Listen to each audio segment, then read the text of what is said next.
Wait, Damien, what was the policy he announced yesterday? 17 billion in tax cuts. Wow. Aye. Okay, so and how is he paying for that? I don't know. No idea. Okay. No well, idea. Thanks. Thank God you were here. Yes, that's good stuff. No, I mean, like you are wasted here.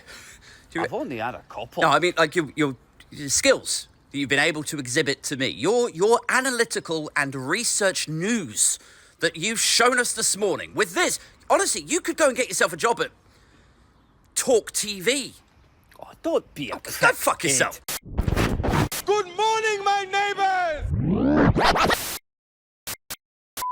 Anyway, yes, welcome to the Alternative Paper Review. The first stop this morning to The Guardian. Tories' implausible £17 billion tax giveaway condemned. This is a story that everyone's least favourite petite brunette starlet, Rishi Sunak, yesterday announced a Bellenger's buffet of irresponsible, reckless tax cuts. Complete eradication of national insurance for the self-employed, removal of stamp duty on all properties under 425, a further 2 pence off national insurance for everybody else, and that is, of course, on top of the other cuts they've made to NI over the last 6 months. And that is in addition to no taxes on pensions if you get a Conservative government. And all of this is being reported by people like The Independent as Sunak's final gamble. And that's because it is.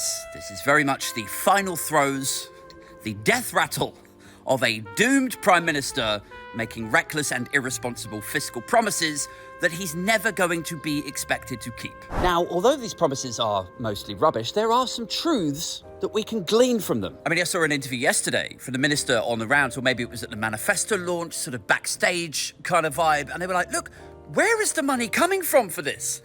Where have you suddenly found £17 billion from with which to fund these tax cuts that only a few weeks ago you said, oh, it's difficult to imagine any more headspace or room for tax cuts, so probably no more tax cuts. And anyway, over the space of the 2 minutes that they were talking to this individual, what they managed to work out was that the 17 billion tax cuts is coming directly from 17 billion pounds of welfare cuts. Which presumably means that waiting lists, hospitals, social care, schools, all of it has been slashed to threadbare levels after 14 years of austerity, so all of it would be... What, like, no longer in existence?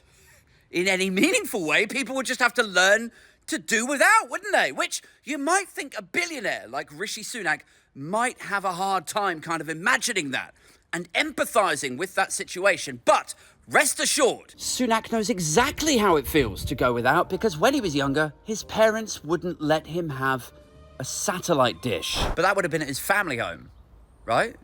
Right. Well, he was at Winchester. He was boarding at Winchester, private school. What's your point? So did they have satellite TV at his posh private school? No, you go look it up. Unbelievable.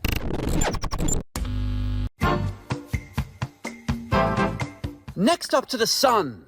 Beer we go. Euros. 2 days to go, guys. I mean, I know I'm normally quite snarky about football news getting onto the front page of newspapers and or tabloids, right? I honestly feel like all of that stuff should just belong on the back pages where we can ignore it. But I will say this. If it turns out, by some miracle, that Labour win the general election, and we win the Euros, and whatever this William and Kate situation is, if that explodes and brings down the monarchy, and it all happens in the same week, I may have to move my reactionary content onto OnlyFans for a few days.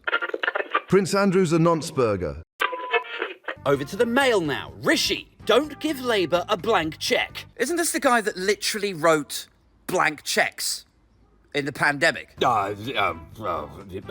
Maybe? And then when all of the money just went walkies, obvious fraud being committed with public money, with yours and mine tax money.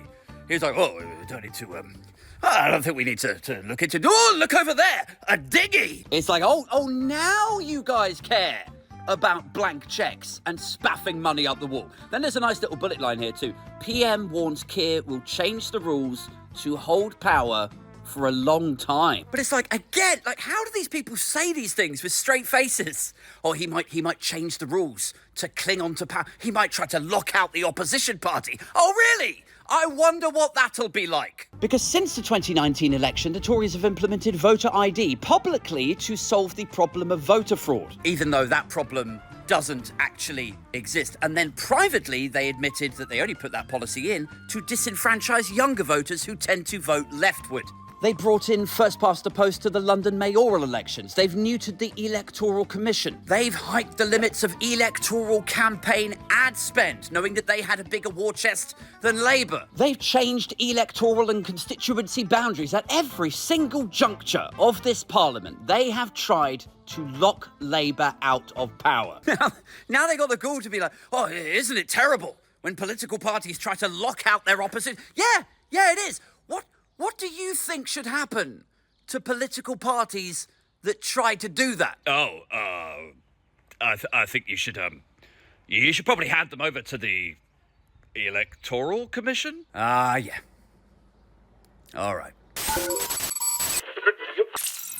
And finally to the Express today. Tory ambition to deport 100,000 illegal migrants. So obviously this is another thing off the back of the manifesto launch, but it's, obviously dismantleable, isn't it? I mean, they've had 4 parliaments, is it? And every single time they say, we're going to bring down net migration to the tens of thousands, not hundreds of thousands. And then privately, they admit, they concede that immigration is a core part of the British economy and actually we can't survive without it. I mean, I actually think with the Rwanda policy as dead in the water now as it is, and the unfeasibility of implementing a policy like that, when you couple that with Rishi Sunak's personal unpopularity. I actually think if he wanted a policy like this in the manifesto that was workable, that would gain a lot of traction very quickly, he should consider going to market with something along the lines of, guys, I've been thinking about the unfeasibility of policies like Rwanda and, the unrealistic targets of taking net migration down to the tens of thousands.